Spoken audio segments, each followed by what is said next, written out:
Ghosts, UFOs, monsters, Mothman, Chupacabra, the Mandela effect. This and more you will find at the Fringe feature movie hour.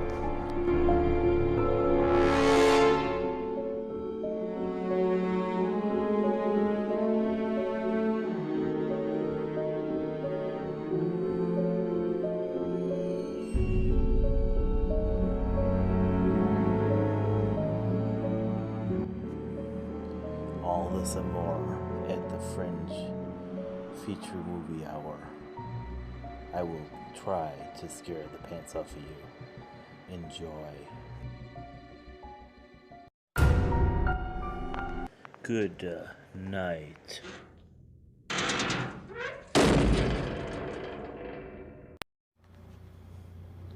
Hello, folks. Good evening.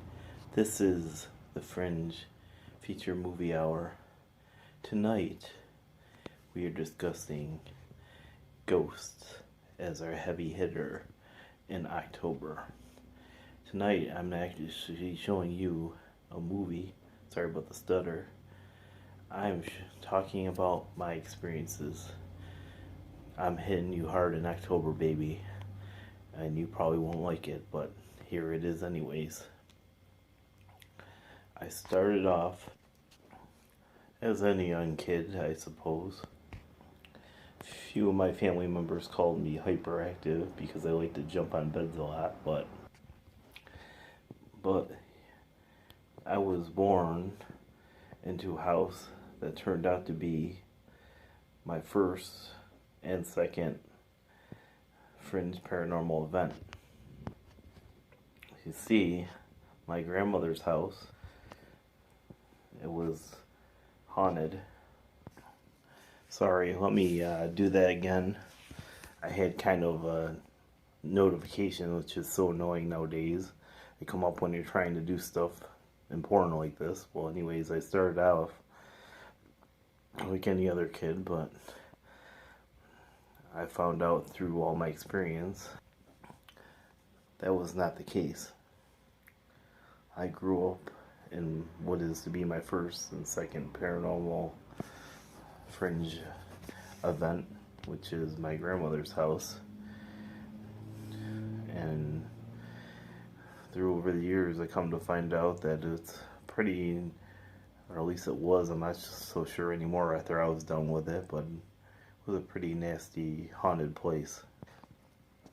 My first known memory that I can remember now, because a lot of my memories were altered or something, I just can't remember that far back. But my very first memory that I remember, ironically, is wanting to be around my now asshole cousin. Yeah, he seemed to be a nice person back then, and I just wanted to hang out with him, and starting to sound like Hillary over here, sorry. Got a frog in my throat. Well, anyways, and that was my first memory, growing up in my grandmother's, I guess, dark house after maybe somebody made it that way, and then I go on to remembering running around like a little crazy man, and then my aunt used to live upstairs, I guess. That's how I got to hang out with my cousin, but I remember going up to my aunt's house, taking a bite out of the sandwich she made us, running around, and then taking off. It was for the longest time, I hated the sandwich, but it was egg salad sandwich, it was one of them kind of sandwiches, it was, which for many years, I don't know, for some reason, that memory lingered with me for many years, and in the last decade was the only time I actually wanted to eat a egg salad sandwich, and I found out they're not so bad after all, but for some reason, I hated them all these years. which is kind of the opposite. I love tomato soup, but I can't stand it now. But anyways, it's not my food. This isn't about my food habits. Well, anyways, yeah, I remember that, and I remember, I think a memory before that where I escaped from a crib and wanted to be with my father. That was pretty funny. I was an escape artist back then, and one of my cousins said I used to like to jump on the bed a lot, which, I pretty much did. I was an active little guy, just running around and stuff. Well, I guess we lived there for a while, and I guess the first kind of paranormal event that happened at that house, it was to my brother and not me that I remember.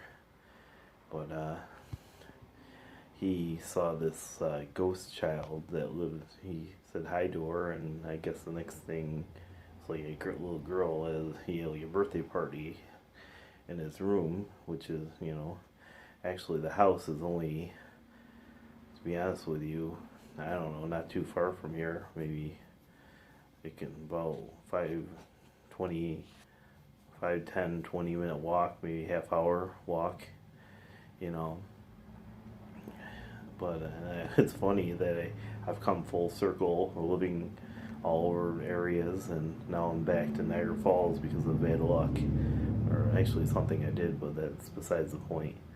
And now I live in the same area where my nightmares have occurred, where the worst things paranormal things have ever happened in my life I'm living close to. It's kind of ironic if you think about it. Maybe it was, I don't think it was planned that way, but ways that ghost child, I guess she just vanished on him, and she just took off and kind of frightened him a little bit, Well, anyways, that we finally eventually moved from that place. All unlike today, kids or adults, they actually moved out of their parents' house. Today everything is so desolate and poor that people just want to stay in their parents' house. I mean, I used to be that way, but not anymore because of events that made me a paranormalist, which is ironically, and a comedian, which ironically I never ever seen myself actually ever being. I was terrified this year to even try to put in to watch it, or to do my own YouTube video. I wanted to do a video on stuff like I'm doing now, and actually, to be honest with you, the dream is actually coming true now, but not in a different way. But I actually want to do like classes on YouTube for spiritualism and stuff, talk about the inner child and stuff like that. But so my dream here is actually coming true. I'm not camera shy anymore, thank God, and I can live my dream on YouTube and talk to you without being afraid anymore. I guess when people shit on you, I guess you get a little desperate and you can do things you thought you can never do before, and I'm doing them now, and I'm kind of happy. I'm proud of that.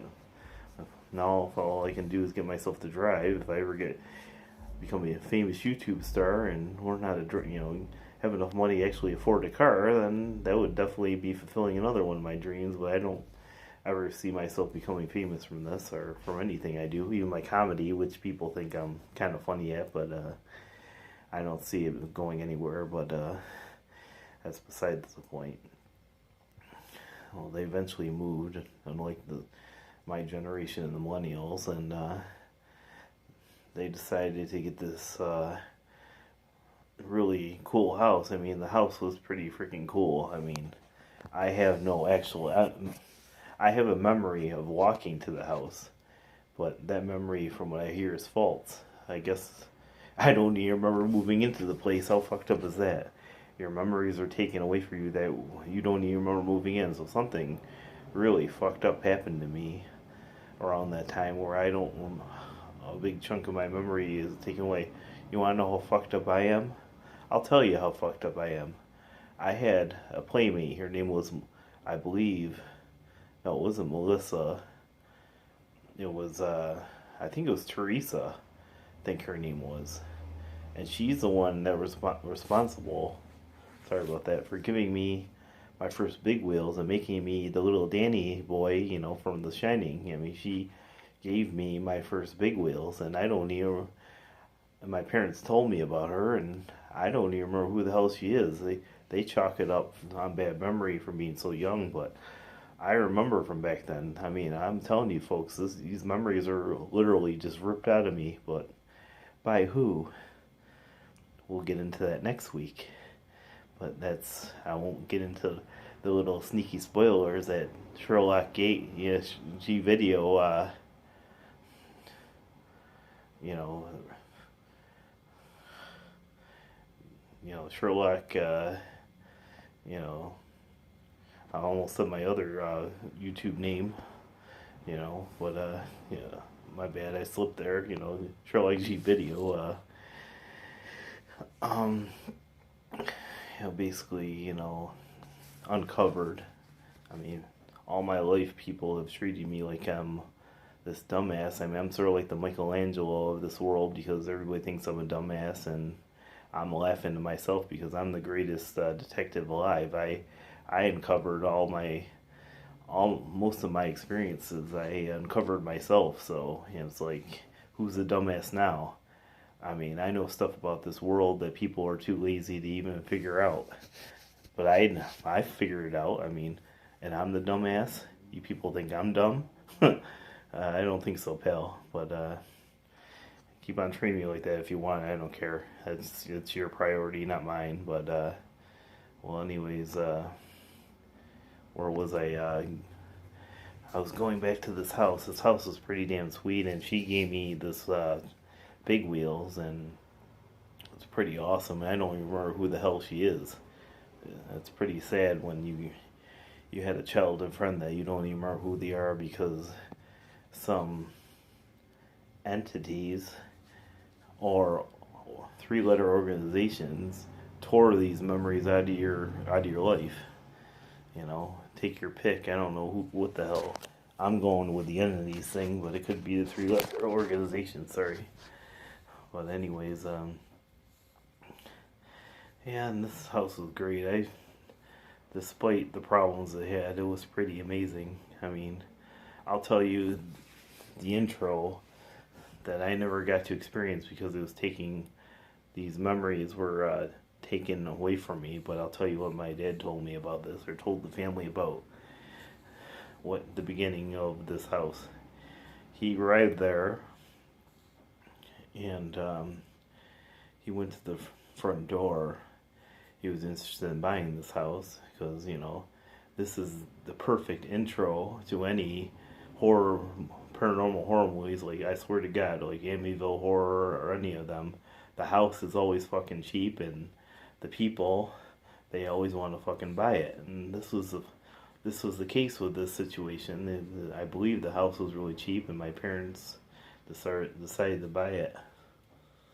All it needed was the removal of 100 souls, and God knows what else, and it was all sorts of paranormal activity and from other dimensions, and it's all yours. You got it.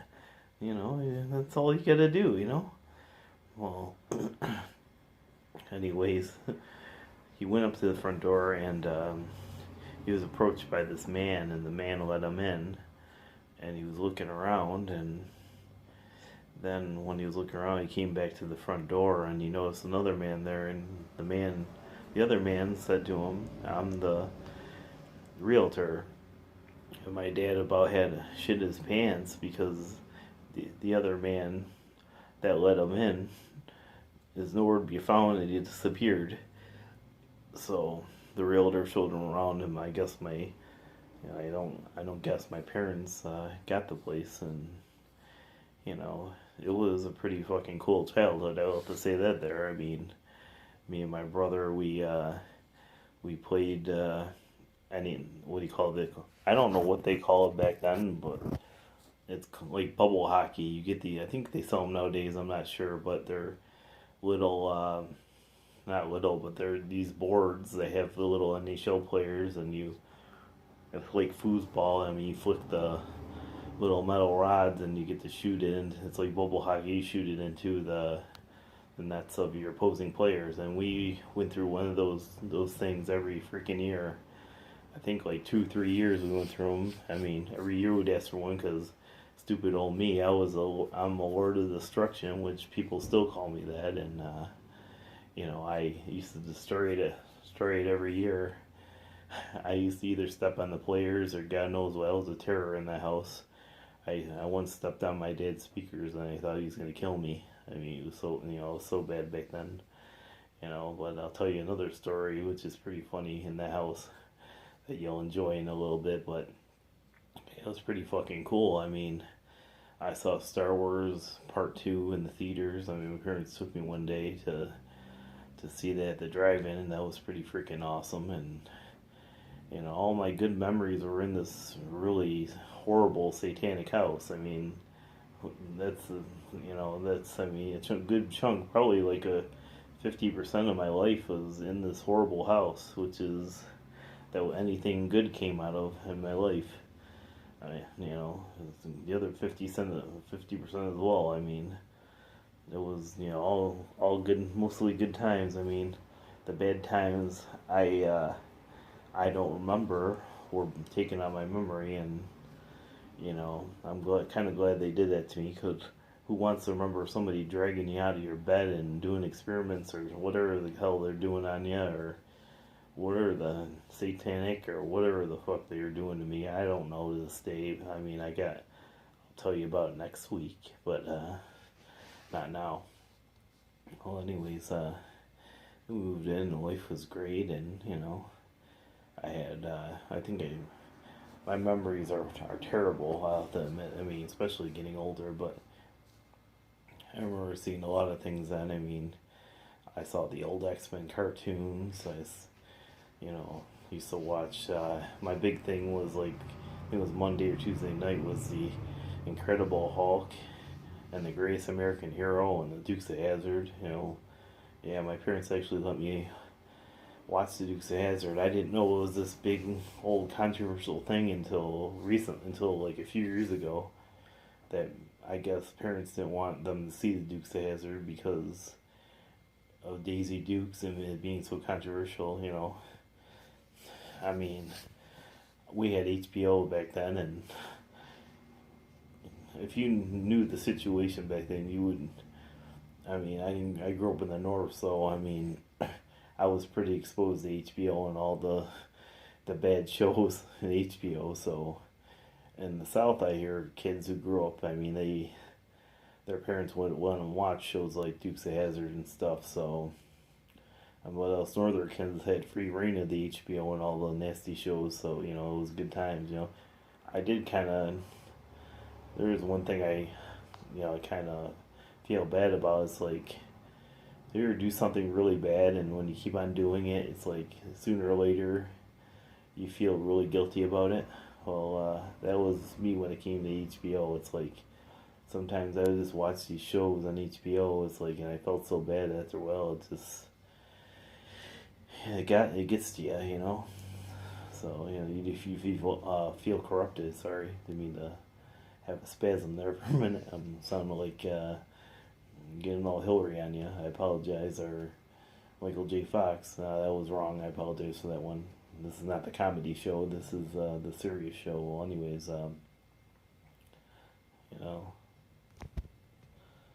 be right back. Hello. I'm sorry about that interruption.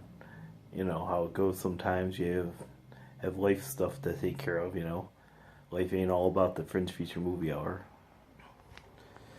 Well, anyways, I was getting back to life in the house. It was a pretty good childhood, I have to say. I ended up meeting this friend like a year or two after that Teresa girl, or whatever the hell she was, left. Her name was Melissa Ventry. I don't know whatever happened to the broad, but she was a pretty good friend back then. Unfortunately, I don't know what happened to me. I think, but I believe that house kind of made me abusive back then, because every so often. And I apologize for this, Melissa, nowadays, but I used to hurt her, and I don't think that was me. I think the house did that to me. I think it made me violent, but you know, pretty much. So wherever you are, Melissa, I apologize for what I did to you or anyone else back then. You know, these paranormal bastards, they do shit to you and corrupt you. So I apologize. Speaking of entries, my cousin was a he was big into that back in the day. His name was Dennis. He used to hang out and work at the Ventries Pizza Shop around the corner from where I lived, and you know, at the time, and you know, he used to go there as a side gig when he got older, and but we used to order there quite a bit back then. It was still a good place today. You know, pretty good tasting pizza. It's a plug to Niagara Falls, New York. You know, good place. You know, and some other places over there as well. But you know, I used to go over to her house a lot and hang out. And one time she showed me her fish, and I think she took it out of the fish tank and it started flipping on the table. It was kind of crazy.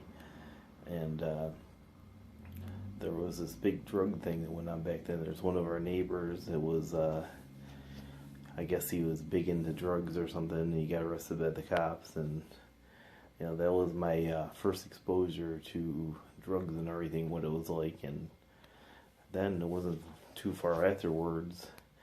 A few years later, they brainwashed us with a tape in, you know, the school I went to called Niagara Street School, with a tape from Reagan showing basically doing what they do now to smokers. You know, how they like take smokers and show open heart surgery and showing them die right on the scene, like, this will happen to you if you smoke too much or whatever.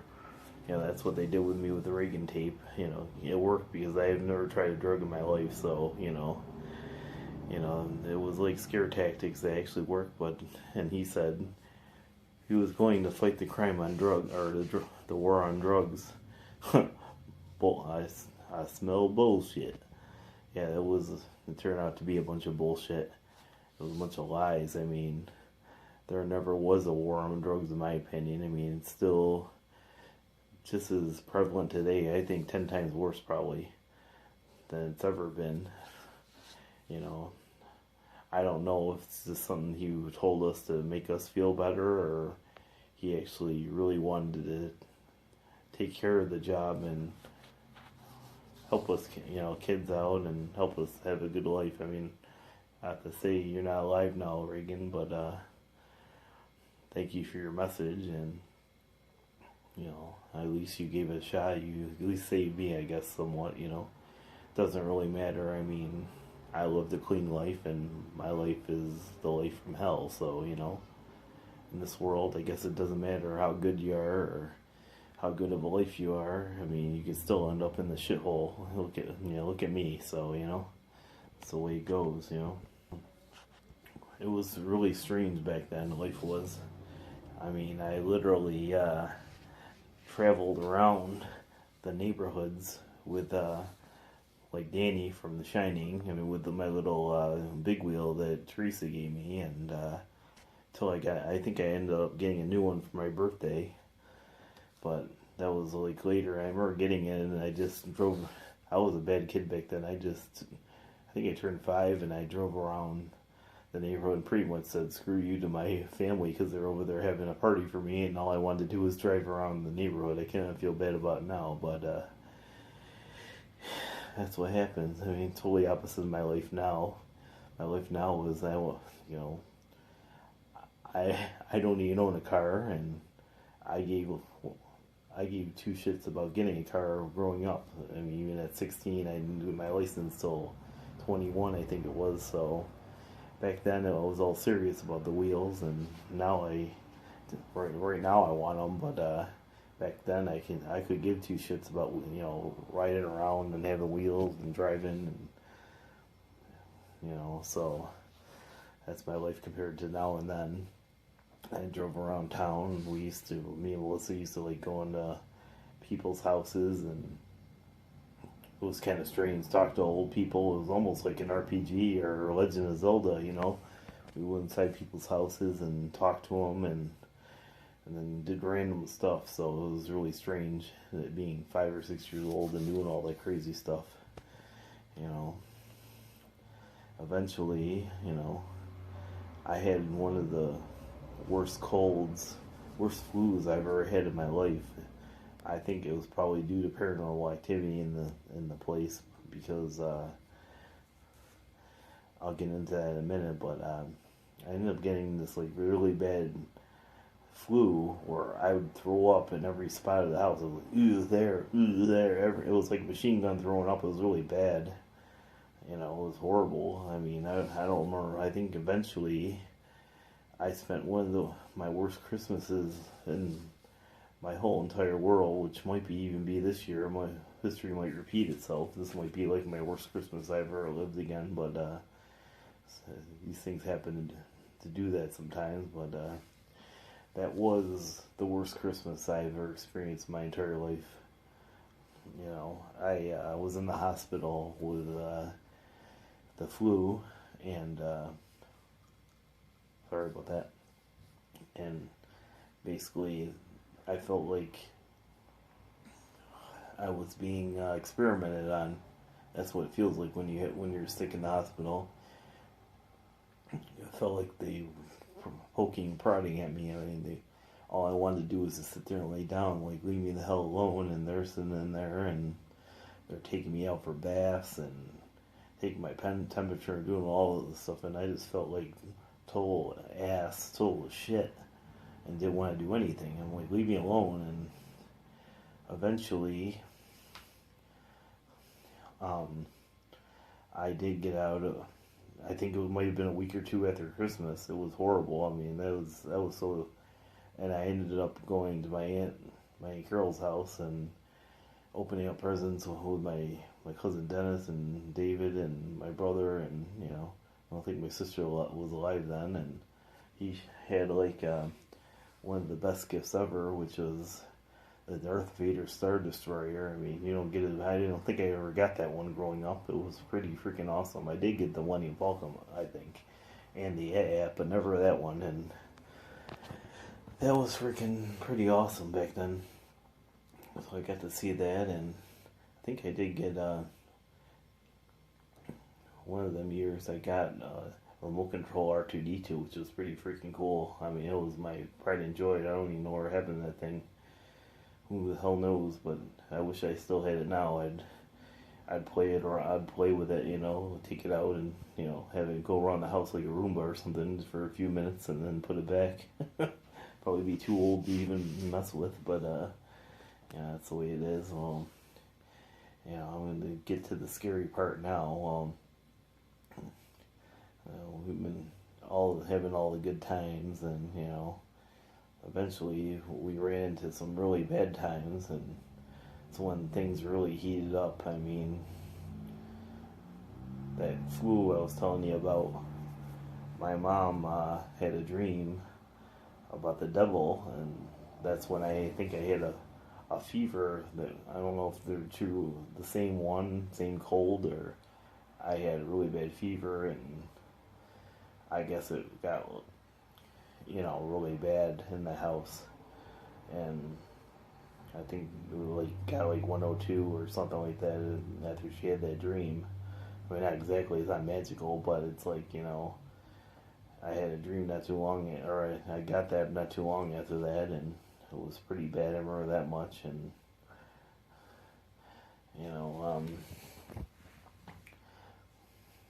basically, some more stuff happened. Like my dad I remember him and my cousin, my cousin came over with her husband. His name was Ken, and he basically was trying to help my dad pull this window down during this freak storm we had, and he tried like hell to try to get that window down.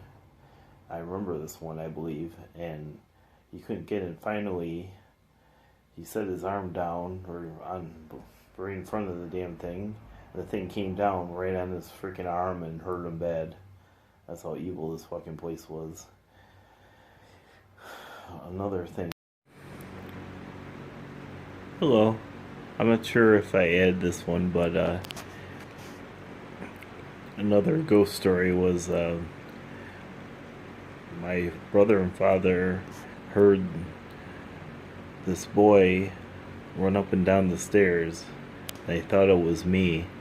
They called my name, like, are you there? And of course, I was passed out on the couch, and you know, they, my brother tells my father basically, he's the dude's passed out here, pretty much, and pretty much it was another one. Must have been like a boy or something that died in the house, you know.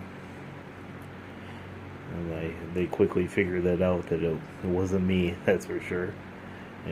After my time of running around in that place, see, I was tuckered out. So the ghost boy must have plenty of energy. And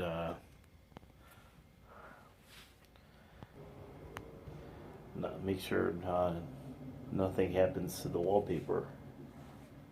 So he did, and the wallpaper changed sides with him there without even him knowing it. It's like it bent space and time and did it. Because when my dad came back, he yelled at him. He's like, I thought I told you to watch this wallpaper, make sure it didn't go anywhere. And he looked at it, and sure enough, he was in shock that it actually moved to a different side. That place defied gravity. It's like from the show Fringe that I love. So that's why I like that show, because stuff in that show, coincide with my experiences with that house.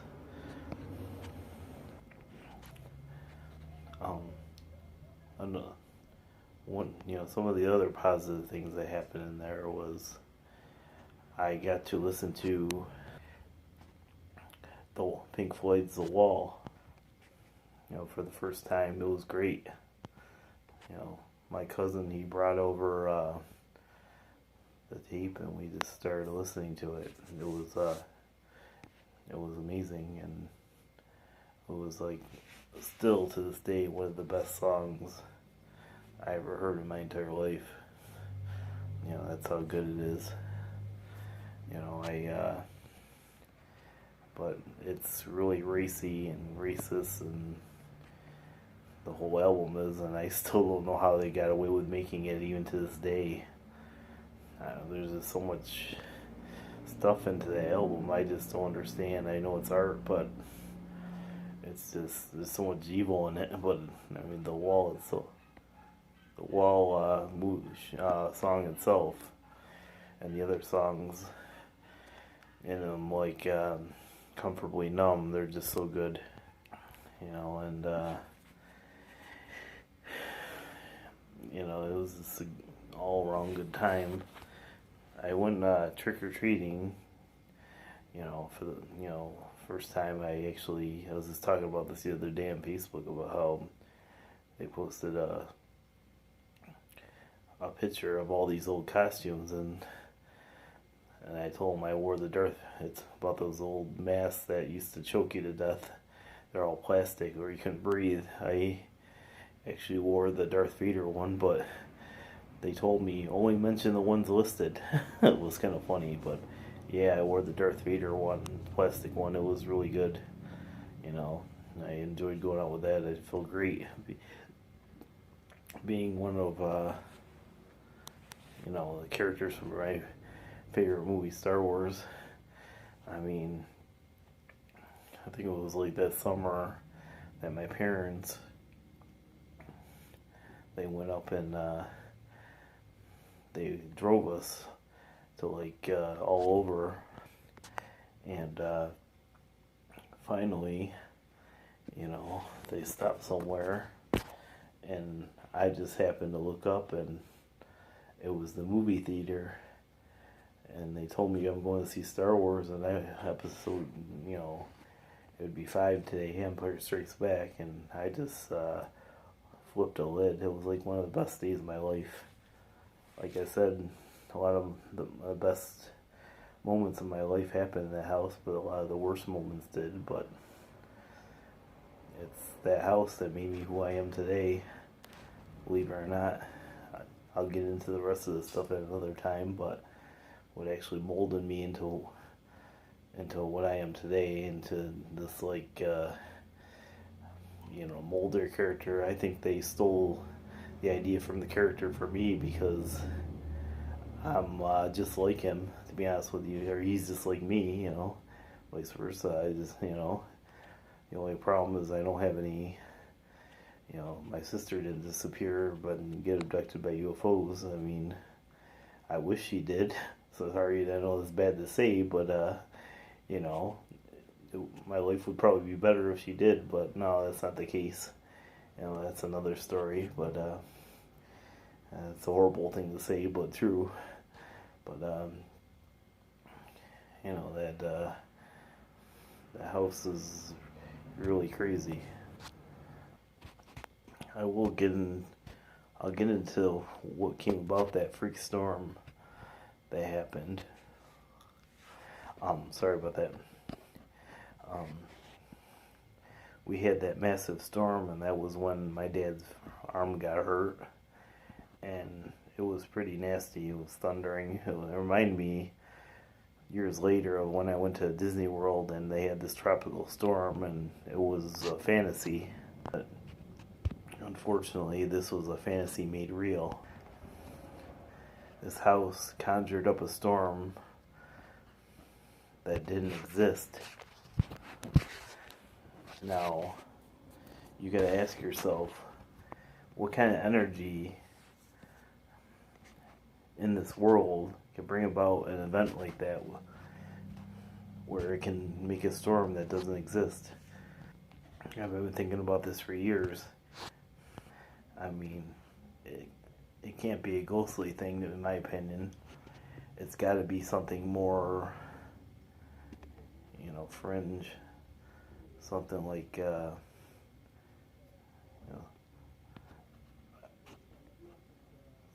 created from somebody from another world or something from another world or something, because the next day my dad,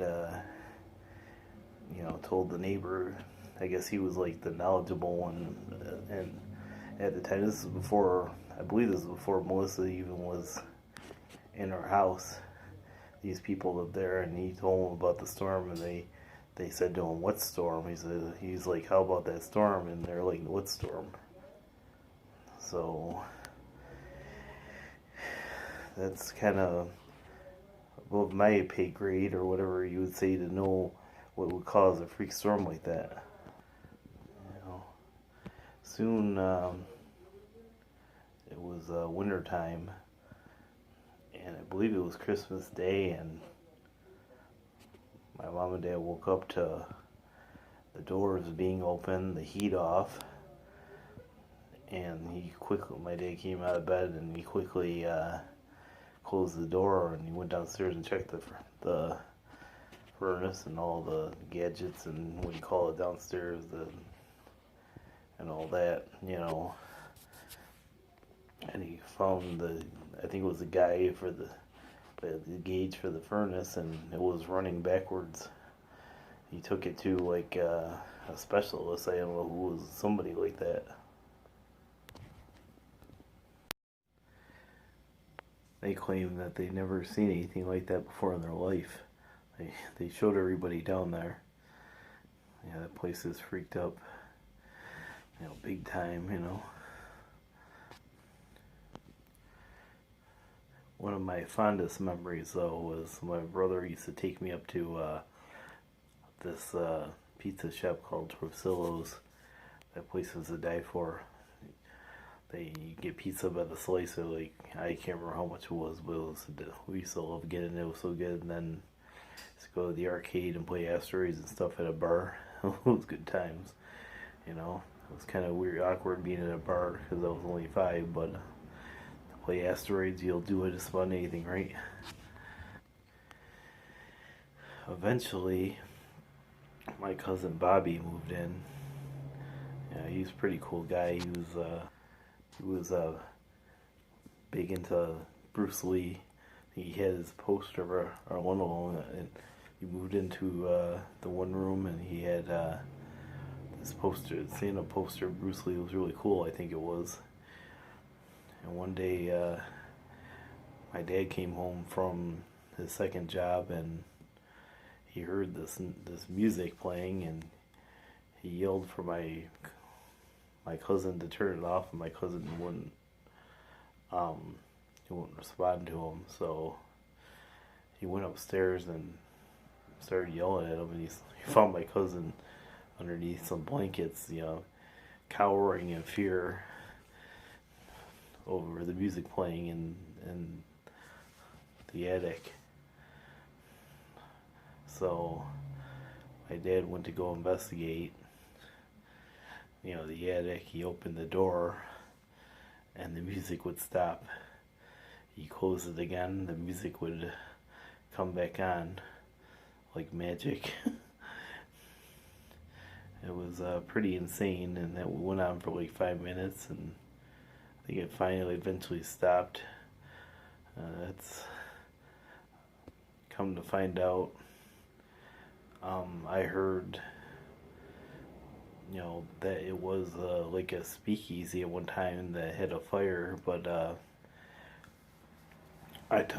in the AOL days, I used to hang around the paranormal chat rooms a lot, and I ran into like this reverend. Her name was Reverend Rikai or something like that, and she claimed that there was like a double or triple homicide that happened in that place. I'm like, oh great, they lived in a place with a double or triple homicide, and it was a speakeasy that I think it had a fire. I can't remember.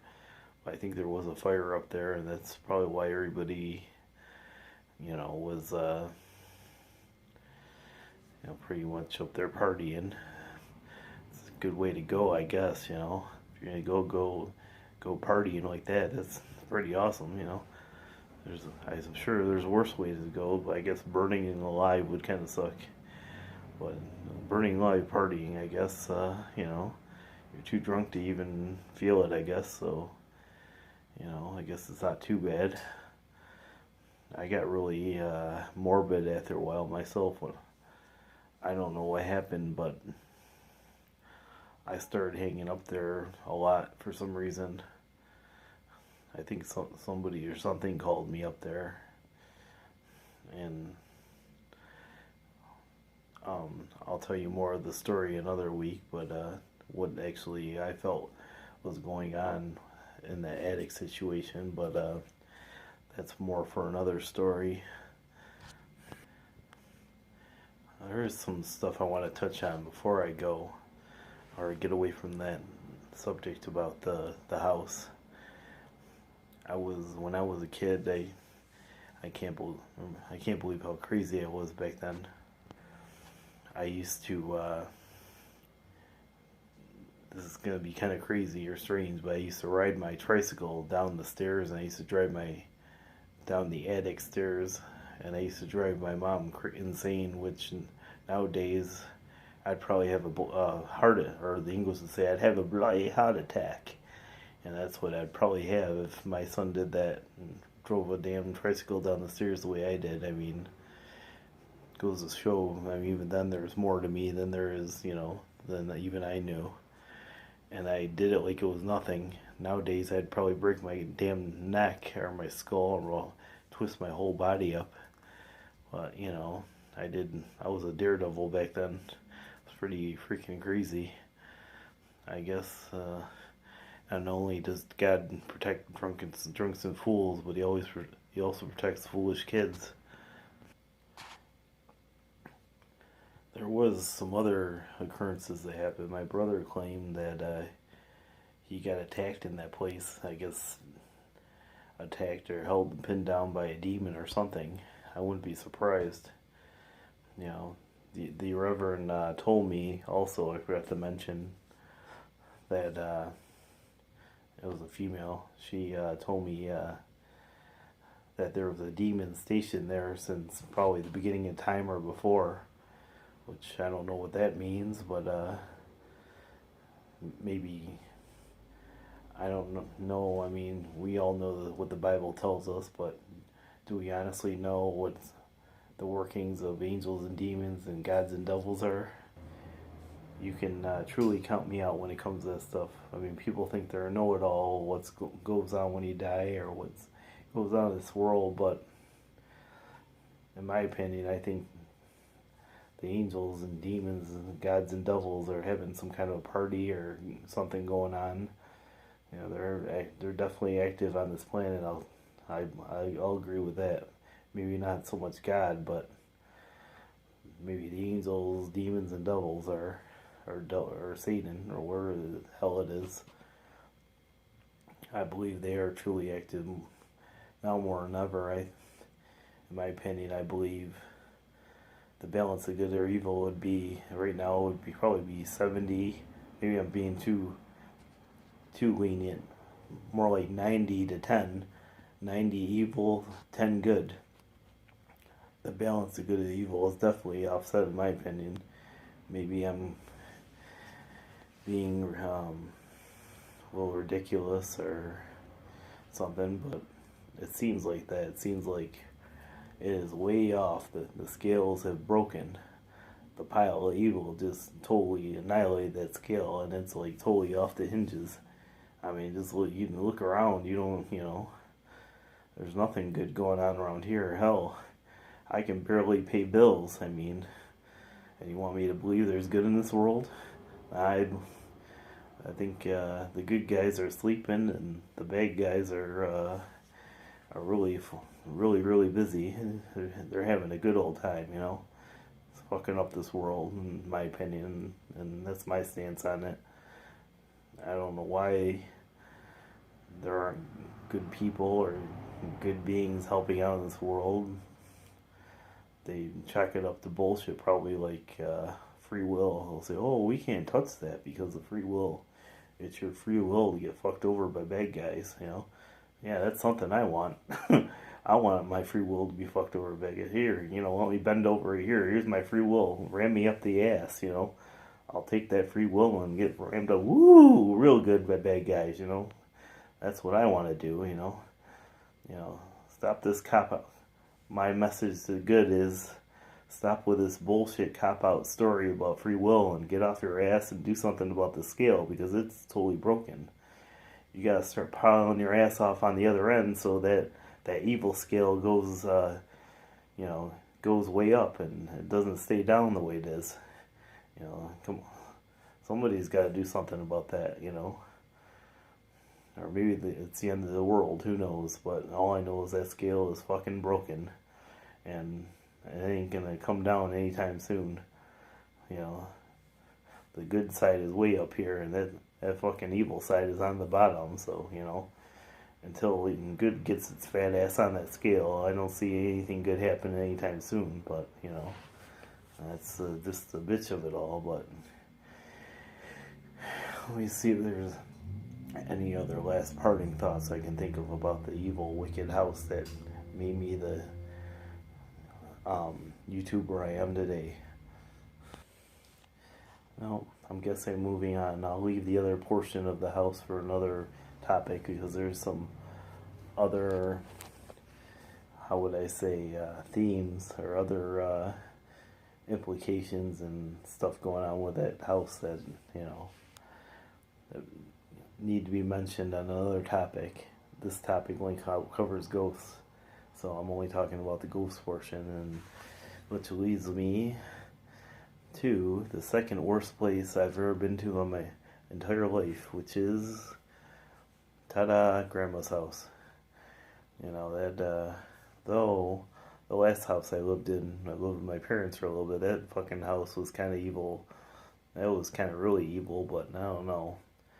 My grandmother's house got pretty damn evil. I'm going to tell you a story that will, that you probably won't believe, but it's terrifying, and I still think about this day, and it makes my organs, blush and cringe, and makes me makes me sick inside. You know, to be honest with you, my childhood visiting my grandmother was kind of crazy. You know, it's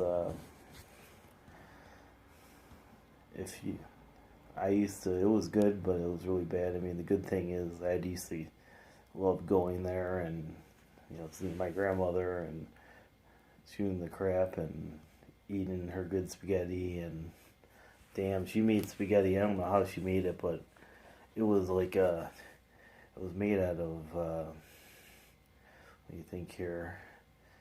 Tomato. I think it was tomato sauce. I can't remember, but it wasn't like the regular. You know, she used some kind of tomato sauce or something for it. But damn, it was good.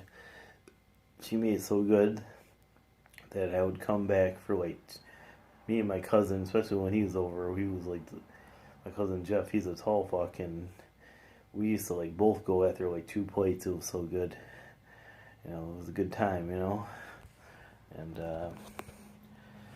you know, we used to do that. I mean, when I didn't have family visiting, you know, over there while I was there, I would I would always play a game system like Sega Master System. We used to plug that in. I used to play Phantasy Star like crazy, Alter Beast, Shinobi. That was my life at grandma's. I mean, visiting her, but mostly playing good video games like Sega Genesis. I mean, Sega Master System and Nintendo. I never brought over a Super Nintendo there. It was you know, the Super. I didn't get a Super Nintendo until like I was like a late teenager. I mean, way just before my 20s, I got one. So can't really say I got one then, but the two Segas and the Nintendo, they were good enough. I don't Now that I think about it, I don't know if I brought Nintendo over to girls. I might have. I think I might have left that there, but I remember playing Sega and Sega Master System and Genesis, and God, I played all those Ultra Beasts, you name it. It was so fun. And after a good time of gaming, playing Phantasy Star especially. I mean, oh yeah, we did play Nintendo. We played Final Fantasy for the first time over at my grandmother's. I can't forget that to the day, how epic it was playing the first Final Fantasy and how great it was. I mean, over there, that was good. That's a memory I'll never forget. You know, I remember we didn't have a cord for my Nintendo or something, so I had to go to Walmart at the time here. You know, because I lived in Rochester at the time, and I used to come here to visit, and I didn't have a cord, so I had to go to Walmart, and I had to pick up a cord to hook up for the Nintendo, and we did that, and my cousin just bought Final Fantasy, and I'm like, what the hell is this? So we popped it in, and we started playing, and it was like love at first sight, and it has been ever since. But, you know, basically that was it, and that was great times, and good food, and, you know, until it was time to go to bed, and then I went to bed, and that's when the horror started that overrided all those good times, and sometimes left scars on you that lasted you even now for the rest of your life. And this is one of them, some of them stories I'm going to tell you that left the scar on me for the rest of my life, you know, pretty much. But before that, I almost forgot about something. I just remember now looking at Ted. This guy here, he was with me the whole time while I was dealing with all that stuff. It's the house is at 22nd Street where I used to live. You know, he was there with me battling it all, you know, hanging out with me, you know. Wasn't such a good time, but we made it through here, Ted. Give me a high five, buddy. We made it through that hell mess, but, you know, we did it, man. That's all I gotta say. We made it through the hell. Those demons, those evil entities, all of them, we kicked their ass. You know, we got through that until I became an adult and I could really kick their ass like I'm doing now. But here's to you, Ted. for sticking by me this whole time, buddy. Glad I found you again. I'm glad my sister dug you up and found you and gave you back to me. Oh, enough of that. He's a good guy. Well, anyways, the horror story. Back to the second horror story. That started, and in the middle of the night. If you were that unlucky individual, which it wasn't always me, that had to take a piss at between the hours of 6 and 8 a.m., sometimes you would run into, I believe most of the time it was my grandfather. He would be making all sorts of noise, moving around dishes, but, or maybe something impersonating him. I'm not too sure. It could have been something impersonating him for all I know, but one time my sister was the first one that started this trend. I mean, she was the first one to encounter the evil in the house, and then it was passed on to me, and I don't think she's dealt with it again ever since, or maybe she did and she didn't really tell me much, but she ran smack dab into my grandfather one morning, and then she was yelling for my dad, and he ran into him, and I turned away as a ghost and went back to bed. He was, that's got to be kind of messed up. I didn't. Well, I'll tell you about my story, but with him after. But I got a confession to make about that too. Well, anyways, one morning, out of the 5 or 6 years of my teenagehood, playing the Sega Genesis and Master System and all those great systems, Nintendo, I had my first encounter with the darkness of this place. Yep, unfortunately I did. Well, I guess the first time it went easy, but all I seen was like a freak light, and it was a freak light that shouldn't have been there at 6 in the morning, and it covered the ceiling. It was really strange. But the second time, I think I was a little older. I was maybe 16 years old. I wasn't so lucky. I had the urge to take a piss. It must have been like at 6 a.m. And I'm like, oh great. And so I ran like a refugee to the bathroom, only to run smack dab in the middle of this lady with the blue gown. I guess I thought she was my mother at the time, but from what I hear, she might have been my great-grandmother, who was really into the paranormal, and I guess she told off the Catholic Church and stuff, and some other stuff. She might have even been a witch for all I know. Who knows? But maybe this is where all this stuff comes from on my mom's side. Who knows? But I ran into her, and she was puking in the sink. I mean, she was making these gestures like this, like she was jamming to a rap video or something. I mean, it wasn't funny then, but now it's kind of like making this jiving thing going on, and puking in the sink. It was really, really bizarre. She's like a funky chicken. It's funny to it sounds funny, but to make fun of something so scary, but that's what it was like. It was really crazy, and she was doing this jiving thing, and she looked just like my mother, and she had this blue, I remember it was this blue nightgown with these red flowers on it, and it wasn't until recently my sister jogged my memory that a few years back that she was present during this, and I forgot about it.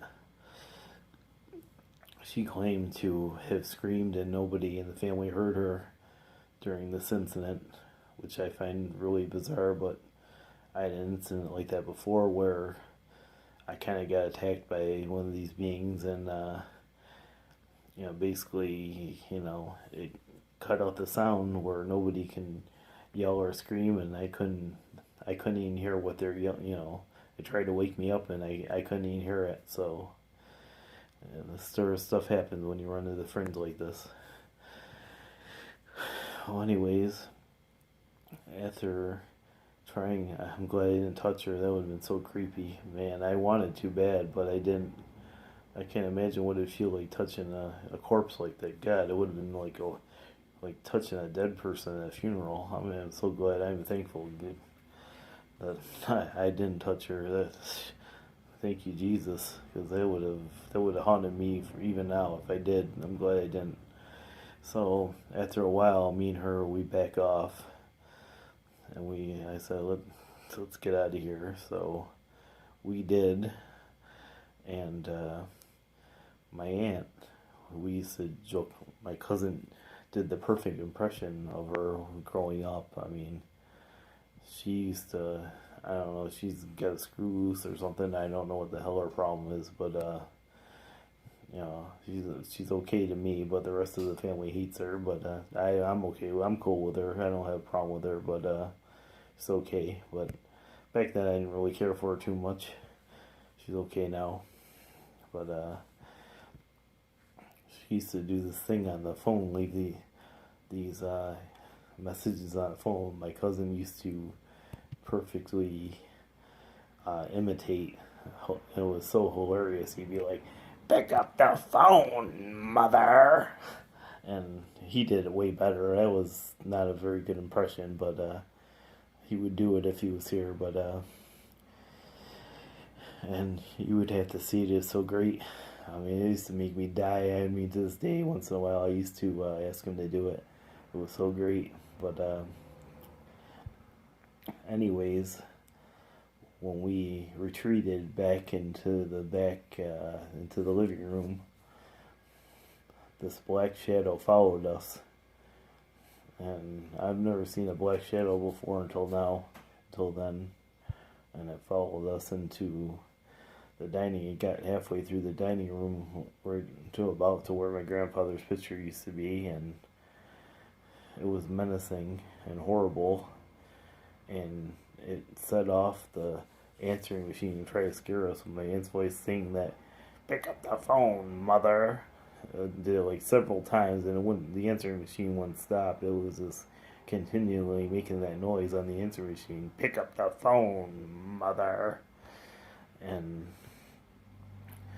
it was very terrifying. I mean, it's funny now, but it was very terrifying back then. It was like my Resident Evil experience in real life. I mean, it backed me up to the corner finally. I got some, from playing all these video games that I get criticized about. They also built me up as a human being to make me a legendary hero, make me a fighter. So I decided to make my last stand against it to protect my sister, basically. And it didn't go too well. I went up to it, and I remember thinking about all those Street Fighter games I used to play, and I just started going in at it with all my fists and kicking it, and my sister claims it threw me back, but I don't have no memory of it. But I don't remember at all. It couldn't have happened. It could not have happened. I have no memory. I kind of blacked out my memory of that, but I just started fighting it, and then I quit because after that, and this is really horrible. I mean, this is a feeling I'll never forget for the rest of my life. It's so horrible. The worst feeling I ever felt in my entire life. It was, what's the worst thing that can possibly happen to a human being? And that happened to me. Yeah, I got fondled. It sounds funny, but yeah, it messed with my junk back, and it felt, when it did that, it felt like a darkness on me. It felt horrible, like it was like sin. It's like it made me feel horrible about it when I did it. It was like I don't know how to describe it, but when it did that to me, I gave up. I'm like, and it made all my parts, go crazy, and I'm like, I think it made me ejaculate. I'm not sure, but I told my sister, I'm like, go to bed. I lost. It's done. I'm glad it. I don't know how I survived that. I mean, it was the worst thing I ever felt in my life, and I don't know how. I wanted to kill myself. If I didn't go to sleep at that time, I probably would have just committed suicide. It was like, imagine doing the worst crime you would ever commit in your life, and this is what this thing did to me. It made me feel like I committed a crime. I mean, it made me feel like I killed somebody in cold blood, and I had to go to bed. Thank God when I woke up the next day, all the horrible feeling, went away, and I was relieved. I was able to live my life again, and that was like probably the worst. I've had a lot of bad things happen to me in life, but that's probably the worst thing that's ever happened to me in my life that I've ever experienced. It was so horrible. I've been run over by a truck, you know, pushed by entities, scratched, um, beaten. I can't think of any more right now, but that's the number one thing that's ever happened to me that is the worst, and wouldn't wish it upon anybody. And I'll never forget about it. It's so horrible. And you could lock me away in a nut house, but I swear to God and Jesus on a stack of Bibles it happened to me. But it also made me a better person and a better Christian, because after that incident happened, I had my accident, and I found God and Jesus, and playtime was over because I learned how to defend myself, with these beings. I got in an accident, and well, actually, what happened was, I think I told this story before, where I didn't know what I wanted to do with my life, and I got handed the Bible. Well, that Bible was a weapon against these evil cocksuckers, and I used it to my full advantage 3 years later, because I returned to the house for my very last experience. I woke up one morning, I was 19 years old, and I had the same experience. I ran to the bathroom, but this time I was in the bathroom and I heard this heavy breathing coming towards the door, and it came closer and closer till it finally scared the fuck out of me. It was terrifying. It opened the fucking door. I mean, it seriously opened the fucking door. And I slammed it real fast. And I used what I learned in the Bible to deflect it, I think, because at the time I was a virgin. It worked because I told it, in the name of Jesus Christ, leave and be gone and never come back. And that son of a bitch, it left, and I don't think it ever came back, because I actually moved back in there a few, years later, because I was down on my luck, and that son of a bitch never came back. I defeated the evil in that house, and I was the champion, and I overcame those cocksuckers.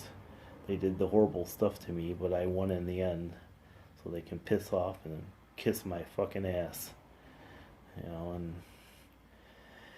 I guess I'll tell one more really, really good story before I leave, and you guys will enjoy this. I mean, a lot. Well, I did. It's one of my favorite stories that I like to tell, if I even tell anybody. But one one time in my life, in my 20s, I was living in these apartments. I lived in this town, Brockport, New York. It's actually, from what I hear, a huge paranormal spot, and huge, to say there's these groups of people that are nasty in that town. And well, anyways, but that's not what I'm here to tell you. I'm here to tell you about the positive stuff. Well, anyways, I was listening to a paranormal show the night before, and I don't know if that's what drew this thing to me, but I had to go to work the next day, I think, and I think it was around Halloween when I was listening to this paranormal show, and I kept on hearing this drumming, and it wouldn't stop. So I took this. I used to live near these woods, and used to take these backwoods all the time, and up and it'd be like right near it would go up right near the canal, and I took them finally up to the canal, and there would be these benches there. There was this man drumming, and he seen me like he was summoning me. I believe he was summoning me because he stopped drumming, and he stood up almost to salute me like I was General Washington or something. That's what I felt like at the time. I mean, I went to him, I said good morning, and he nodded, and I basically went by, and I told somebody at work they thought I was kind of crazy, but I went by the guy, and he had the man had these old-fashioned blue pants on, and I believe one of them white shirts and stuff, and that's all I remember. And he had this really cool drum near the canal, in Rockport, New York. It was pretty awesome.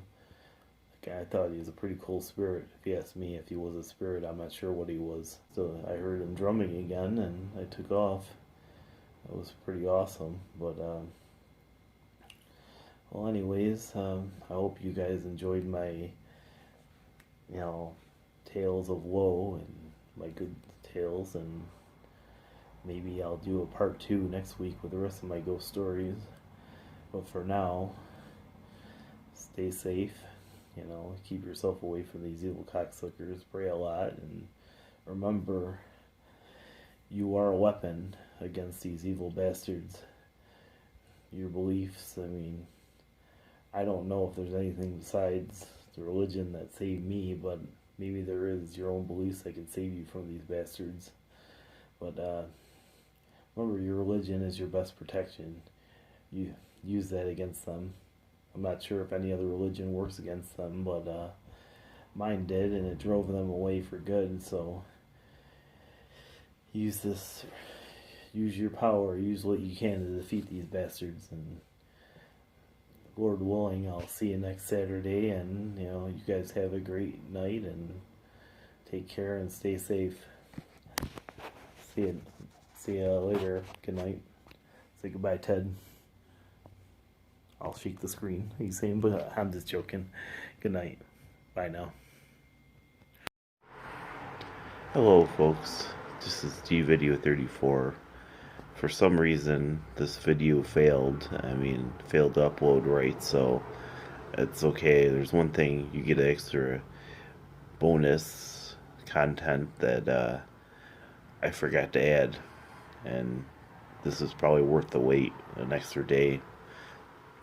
You see, the last thing when I was at my grandmother's house, when I said I expelled the demon or ghost or whatever it was, I believe to this day it may have been my grandfather that I expelled, and I felt guilty about it. It's not funny, but it's kind of funny if you think about it, a guy expelling his own grandfather. But I believe it to be true, but maybe not. Maybe it was an entity pretending to be him, and I felt guilty about it over all these years. But if you're gonna F with somebody when they're going to the bathroom, I mean, there's consequences in trying to scare them. So he made noises that weren't humanly possible. I mean, it was noises I've never heard any being on planet Earth to make before, and it was loud wheezing noises, and I was scared to death, and I had to do what I had to do. So, if he is in hell, I guess I apologize for that. But maybe finding out information later, maybe it's not such a bad place for somebody like him. Because after all, I heard he made a deal with the devil. I don't know how true it is. To recover, to basically, keep his family afloat. That's a real tough decision. I'm not sure I would even do something like that if that's true. If, that's giving up your eternal soul just to keep a few years extra here and to feel good and financial on this piece of shit planet. I would rather be a failure, I guess, than to trade in my eternal soul. I mean, call me selfish, but it's your soul, for Christ's sakes. But that's all I wanted to add. Then, this is, this is the bonus content, and I'm glad you enjoyed, and hopefully I didn't send my grandfather to hell, You guys have a good Sunday and watch plenty of football. I know I'm going to. I'm going to watch my Bills, and, hopefully this will upload today sometime. YouTube takes forever for me for an lousy hour project, but, it is what it is. Have a good Sunday. See you, folks. See you next Saturday, God willing. Bye. This has been a Fringe feature movie hour. Good night, everybody. Hello, my name is GVideo34, and a lot of you don't know that I've suffered for 40 years under archonic abuse. Archonic abuse is the abuse of the archons. There's a lot of information on these beings. I just did a show on them. They can really ruin your life. If you feel the need to be free of the archons like I have, please feel free to get a hold of Christopher S. Jacobs. There's other people probably out there like him that can help you in this manner, but I'll leave you the contact information so he can get a hold of you and free you from these evil bastards. You guys have a great night, and I'll see you next Saturday night as always. Hopefully with a cleaner conscience and a cleaner soul. Goodbye. Ghosts, UFOs, monsters, Mothman, Chupacabra, the Mandela effect. This and more you will find at the Fringe feature movie hour.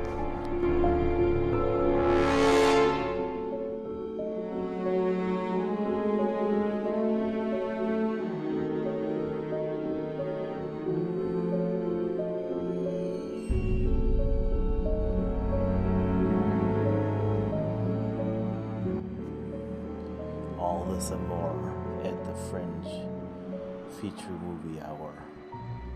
I will try to scare the pants off of you. Enjoy. Good night.